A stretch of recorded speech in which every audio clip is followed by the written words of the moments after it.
Can the Ducks stop taking so many penalties? It's ridiculous. How are they getting all these penalties yet somehow winning another game on the road? Can you believe that? We'll talk about that and more on this edition of Locked On Anaheim Ducks. You're Locked On Ducks, your daily podcast on the Anaheim Ducks, part of the Locked On Podcast Network, your team every day.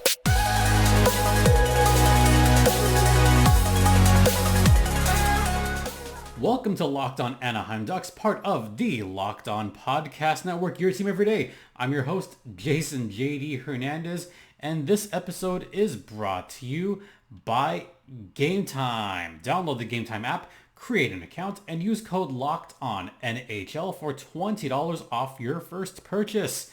I've been covering hockey for well over a decade. I'm currently the public address announcer for the Coachella Valley Firebirds. But we won't talk about them today. We'll talk about minor league hockey later on this week for Gulls Thursday. In the meantime, we're going to do this episode a little bit differently. So normally I have my biggest take on the first segment and then talk about the game. But considering that my biggest take is kind of a negative one, I'm going to go away from the norm and make this one a compliment sandwich where I talk about something good, fill it in with something not so good because I don't want to start in a bad mood and I don't want to end on a bad mood. So we're going to talk about the game itself first because it'll lead into everything else and you'll get what I mean. The Ducks ended their 4-game road trip in the Motor City, Detroit. The Red Wings are pretty decent this season.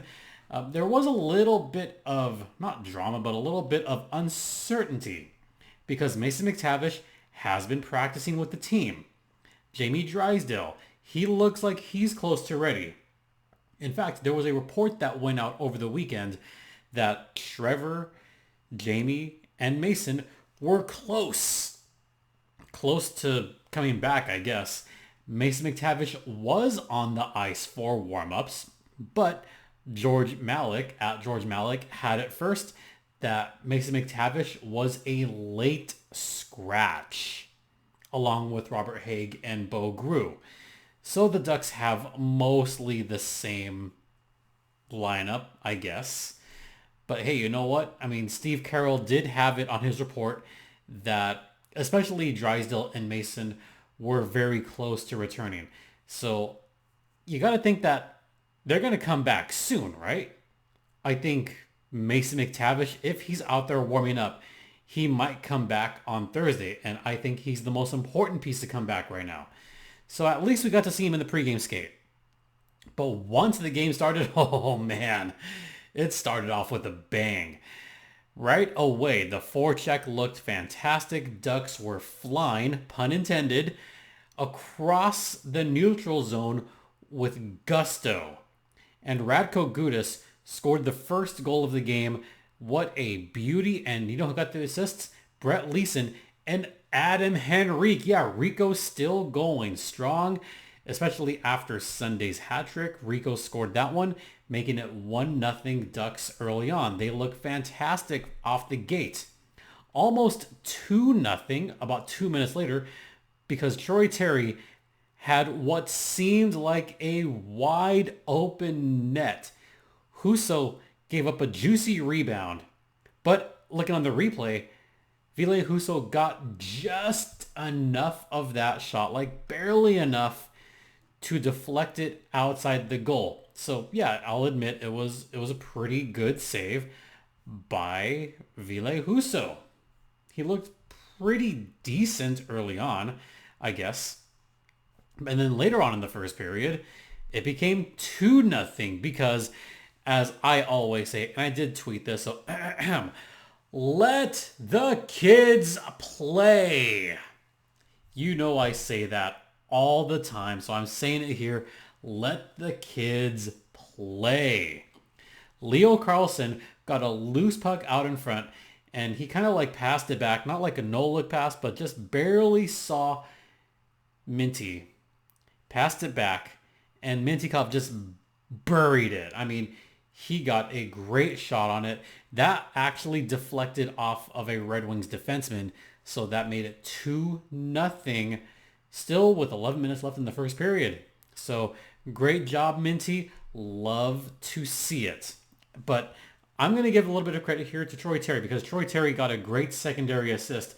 And I'll talk more about Troy Terry in the final segment here, because we got to talk about Terry's play in general, but in that play specifically and a couple others. We'll get to that later. Then, as we saw the Ducks just start to really put it on Detroit, you know, the Ducks were getting the 50-50 pucks. The forecheck was working. The neutral zone looked really good. They looked like the fresher team. They looked like they were the ones that had a day off, not the Red Wings. The Red Wings, in fact, had Sunday off. The Ducks just came off a big win in New Jersey. They had to fly out of Newark, get to Detroit late the previous night, barely got any rest because they had to go back and play another game right after that. But they looked like the fresher team. So they got all the 50-50s. And then later on, it became 3-0. Well, here's what happened first. So it got a little bit testy. You know, Dostal got just wrecked by Klim Kostin. Kostin just barreled over Lukáš Dostal. And, you know, Dostal, like, was shaken, but he remained in the game. You know, like, he looked fine. He's like, okay, like, I'm a little shaken, but I'm okay. I'm okay there. So Kostin got a penalty.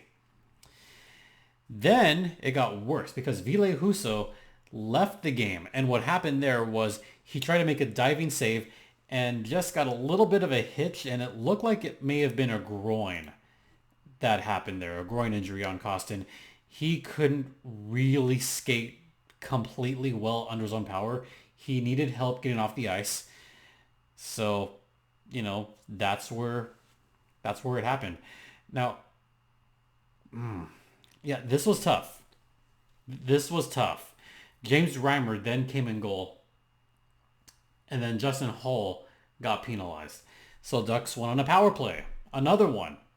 And Adam Henrique got a great tip in from a Cam Fowler point shot. So right now, 3-0 Ducks. And oh, by the way, that was not embellishment. That wasn't a freaking dive. That was a valid penalty. You know who you are. Yeah, valid penalty. You want to talk about penalties? We'll get to that later. So 3-0. Ducks looking good. Adam Henrique still strong. 2 points in the first period. Second period, Troy Terry. Now, Troy Terry, I thought looked great on that one. You know, he got a nice goal. Nice shot. 4-0 Ducks. And then the wheels started to fall off. Petrie scored just a few seconds after that. 4-1 Detroit. Then Detroit starts coming back through a fault of the Ducks and their lack of discipline. You see where I'm going with this, folks, right? The penalties started to pile up again and again and again. The Ducks took one penalty. Minty tripped. Then Vetrano cross-checked.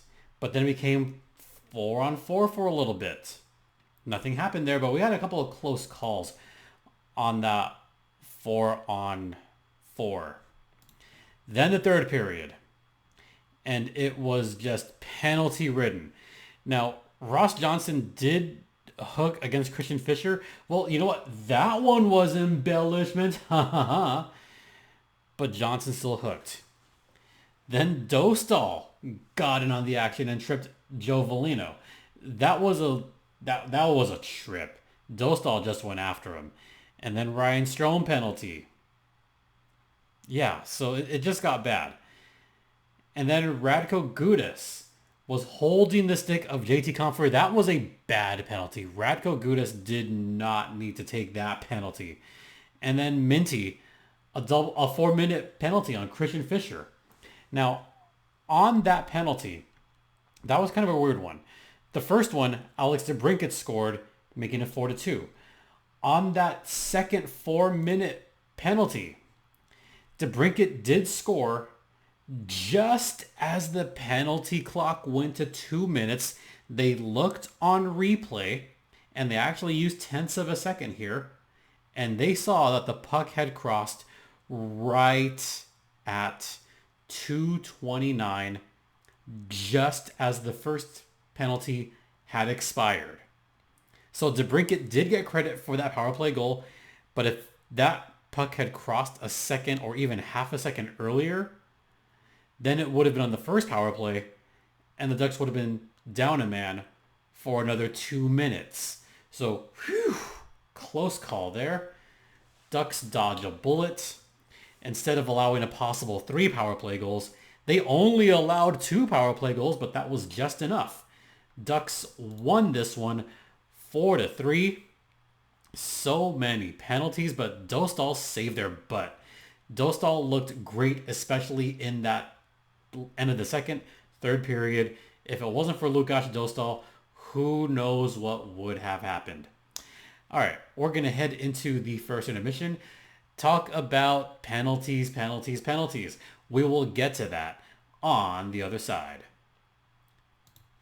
Now a word from the Gametime app. Now look, I've been using Gametime for a number of years to get a plethora of tickets to several sporting events across Southern California. Angels tickets, Dodgers tickets. I've used it for the Lakers. So it is the best place to get last minute deals, all in prices, views from your seats. And it's easy to find and buy tickets for every kind of event in your area. They have concerts, they have other sports, and that's one reason why I love Gametime. Another reason is they find ways to help you save money on tickets. And they have exclusive flash deals and sponsored deals for all kinds of events, including theater, comedy, and so much more. There's also the Gametime guarantee, which means you'll always get the best price. And if you find tickets in the same section and row for less, Gametime will credit you 110% of the difference. So take the guesswork out of buying tickets with Gametime. Download the Gametime app, create an account, and use code LOCKEDONNHL for $20 off your first purchase. Terms apply. Again, create an account and redeem code LOCKEDONNHL for $20 off. Download Gametime today. Last minute tickets, lowest price guaranteed. Okay, now that I talked about the good of the game, now we're going to get to the part of the podcast where I'm going to be a little bit, not angry, but a little bit, and that has to do with penalties. The Ducks take an awful lot of those. They have pretty much all season long. The lack of discipline seems to get worse as the game went on. Now, early on, they only had 1 penalty in the first period, 1 in the first part of the second period. Not too bad. But somewhere past maybe the third TV timeout is when the wheels started to really fall off and the Ducks started taking dumb penalties again. The Vetrano penalty, the cross-checking one, that one, I get that penalty, but he didn't need to do that at that particular situation. Vetrano could have done a better job just going after the puck and playing the puck instead of playing the body and getting the cross-check. That was a bad penalty. The Ross Johnston one, that was just a hilarious penalty because I can't believe Fisher actually got nailed for embellishment there. I kind of laughed at the dive on that one, and I said, oh man, he sold. My first thought was, man, he sold that penalty. Then when I saw him go in the box, I was like, they got him, didn't they? Yeah, got him for diving. The Dostal trip, that one, I kind of laughed at that one because Dostal isn't really the kind of guy that has like as much of an edge as a John Gibson, but I could see why Dostal was starting to get ticked off. He was ticked off because he got run earlier in the game. That one I understand completely. Klim Kostin running Dostal over earlier in the game kind of rattled him, kind of ticked him off, and Dostal was saying like, okay, like, you know what, I've had enough. I'm just gonna like go near him and bam, just trip him right there. I get that one. The Ryan Strome one. That cross-check. Okay. Strome had a match penalty earlier this season. Not a particularly good hit. The only good thing was he baited Rasmussen from also taking a roughing penalty, so it was coincidental minors. So that one did not result in a power play. But it was still the kind of thing where Rasmussen, I think, was going to get the initial penalty, and Strome didn't. He shouldn't have done that. He shouldn't have. He could have left it alone, and he didn't. And I think that's where Strome has to know how much time is left. He has to know that the Ducks have a lead, and they probably would have gone on the power play, but instead it was just coincidentals. So I'm like, crap. A bad penalty. The Gudas penalty. Radko Gudas was getting tired on this game. I'll concede that. He was getting tired.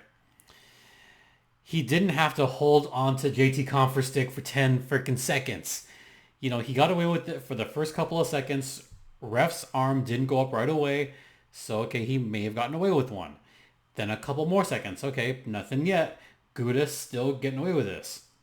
But then as Gudas is kind of slipping and slowing down, he grabbed the stick again. Ugh. Great. Ref's arm goes up. Penalty. That one was bad. The one that was worse was the Minty 4-minute penalty. He kind of swung his stick a little bit violently and caught Christian Fischer.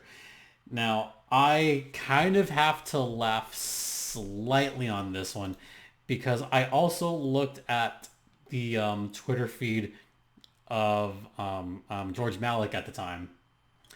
And I kind of laughed at a particular tweet. George Malik, by the way, covers the Red Wings. And he even conceded that on that penalty,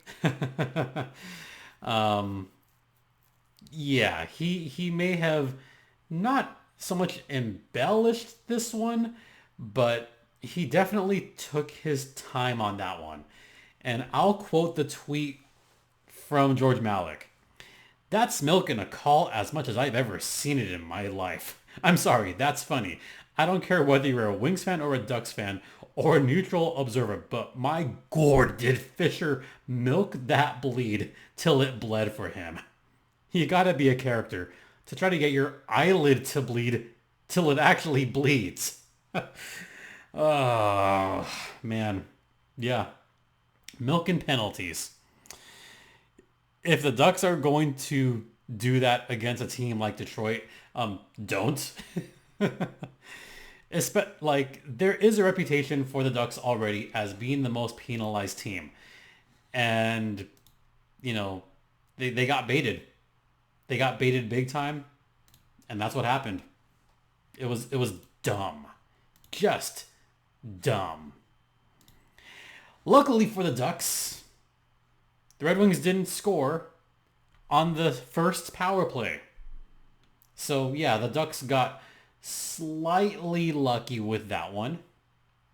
Oh, by the way, I didn't mention this in the first segment, Lukáš Dostal going for a goalie goal. That was brilliant. Dostal really wanted it, but it didn't happen. So, yeah, Ducks won 4-3, but the penalties. Let me give you some numbers, shall I? Because I feel like I need to give these numbers here. The Ducks are the most penalized team in the NHL. The Ducks, through 31 games, have 453 penalty minutes. Through 31 games, the team next on the list. The Florida Panthers at 359. They've had almost 100 less penalty minutes than their nearest team. Ducks by far lead in penalty minutes. They lead in penalty minutes per game with a whopping 14 and a half. They've committed the most minor penalties at 151 and counting. Yeah, that's where they're really, really leading the league. But as far as the penalty kill, this is what's a little more alarming. The Ducks don't have a good enough PK percentage to keep taking all these penalties. Their PK percentage is right in the middle, 80%. Right smack in the middle of the league. Something that I don't like to see. They've been shorthanded 141 times this season. They have allowed 28 power play goals. That is not the most in the league, thank God. Three-way tie between the Wild, Sharks, and Canadians with 29. Ducks are next with 28. So, hey, thank goodness. They don't lead the league in that. What they also lead the league in is penalty kill time. Their shorthanded time on ice, a whopping 225 minutes. Bruins are next at 182 minutes. The Ducks are shorthanded way too much this season. They're allowing too many shots on goal. They're shorthanded way too much. This is a thing that's got to stop. There's 51 games left. They cannot just keep taking all these penalties. They just stop it, please. It's frustrating. Do you know how frustrating it is to see Ducks are on a penalty kill? Ducks are on a penalty kill. They're on a penalty.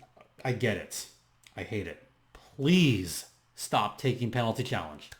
All right, we're going to head to the second intermission. Talk about Troy Terry to finish this podcast. See, we're going to end positive, so stay locked in. Now a word from FanDuel. As the weather gets chillier, the NFL and NHL offers stay hot on FanDuel. Right now, new customers get $150 in bonus bets with any winning $5 moneyline bet. That's $150 if your team wins. If you've thought about joining FanDuel, there's no better time to get in on the action. The app is super easy to use. There's a wide range of betting options, including spreads, player props, over-unders, futures, and much more. So visit FanDuel.com/lockedon and kick off the NFL season and NHL season properly. FanDuel is the official sports betting partner of the Locked On Podcast Network. And please, folks, gamble responsibly. We're going to end on a positive here because we're going to talk about someone who has been getting hotter lately. And you know who that is, right? Troy Terry. Yeah, my boy Troy Terry, or Troy Vetchkin, is starting to heat up a little bit. There were some of you on YouTube, some of you on Twitter, that were saying that Troy Terry is not necessarily washed, but, you know, Troy Terry is gone. He's not doing well this season. It's kind of a loss. Like, yeah, I know what some of the fans are saying. And you know what? I'm going to come out and say it. It might insult a couple of you. You were wrong. Troy Terry, all along, has been a great player. He has been snake bitten this season. When you look at what Troy Terry has had to put up with this season, it has been shifting lines left and right. He's had to deal with, you know, this person and that person, and it's been pretty much all season long. His shooting percentage at one point was a meager 7%, so you knew that was going to even out because league average is about 10 to 11. And we're starting to see that even out. In his last few games, his last 5 games, he's gotten 6 points. And he's looked solid in his last 5 games. I go back to the game against Winnipeg, where he was starting to get something a little bit, you know, like starting to look for players a little bit more. The game against the Islanders, that's when I really noticed that he was starting to get aggressive again because he wasn't taking as many shots on goal. And all of a sudden at UBS Arena, he was starting to get more aggressive. And that's something that I really wanted to see. He got a goal in that game. The game at New Jersey, that's where he was starting to get really aggressive. And I think just this whole road trip, we were starting to see him take more shots, start to see him position himself better, start to really, instead of like passing up a good shot, actually going for it.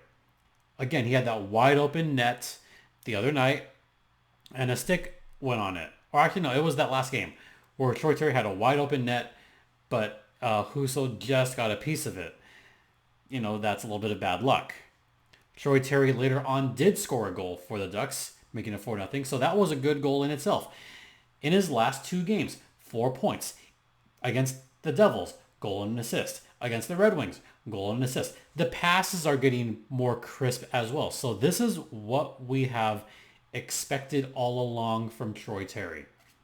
Now he's got, as of this recording, 8 goals and 12 assists. 20 points. All of a sudden, he's back up to 20 points this season in 31 games. Not quite a point per game yet, but he's starting to slowly climb back up again and starting to pile up the points.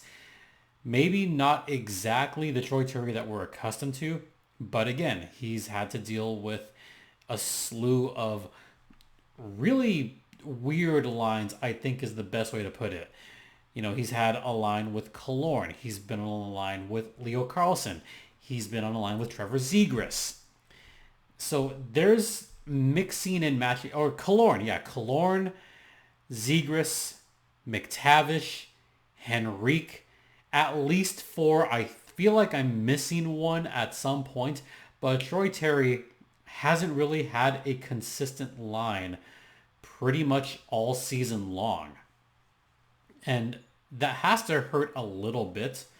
But now that we're starting to get some regularity, we're starting to see him get back in a groove.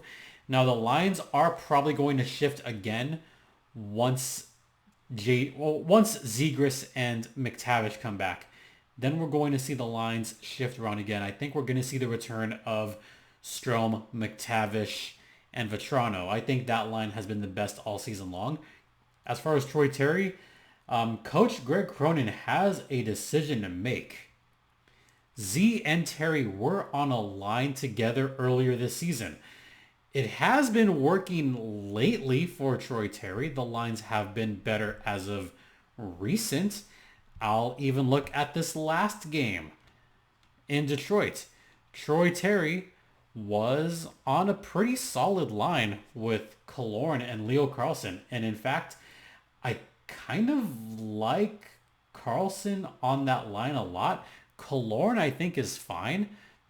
But the question is, when McTavish comes back, what do you do there? Well, you put Vetrano and Strome and McTavish on the line. Henrique could move up to line 1. I think he's earned that. So what do you do with Killorn?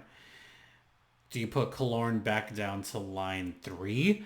Do you leave Leo Carlsson up? Do you go Carlsson, Zegras, Terry? Do you go Carlsson, Henrique, Terry?